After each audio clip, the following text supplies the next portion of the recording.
It's the field through that something, and the angle between the area and the field. So the magnet's the source causing the change in flux in the pipe. It's the change in flux in the pipe.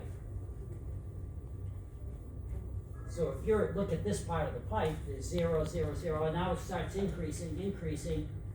It reaches a maximum. Now, as the magnet falls through that, you'll see this in this week's lab. When the magnet's falling through,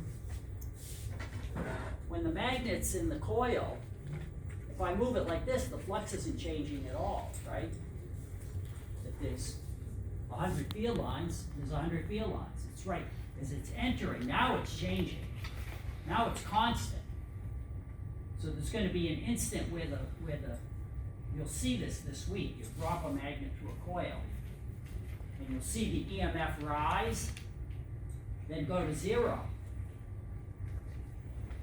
So when it's in the middle, if I move from here to there, that's no change in flux. And then as it comes out, okay, now it starts decreasing, and now the induced EMF and the amount of current goes negative. So when I drop it in, you see a rising EMF, then it goes to 0, and then you see a negative EMF. Is that why there's the negative end? And you'll see this week's lab, you'll see, you get a graph like this. When you look at the EMF versus time, you'll see it go like this. Yeah, It goes like this.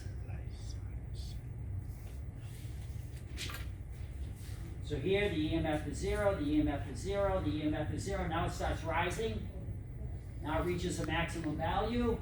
Now it starts decreasing. When the magnet's inside, it'll decrease, and when it's right in the middle, it'll go to 0, and then it will reverse direction as it leaves. That's what we're going to do this week. So there's Faraday's law.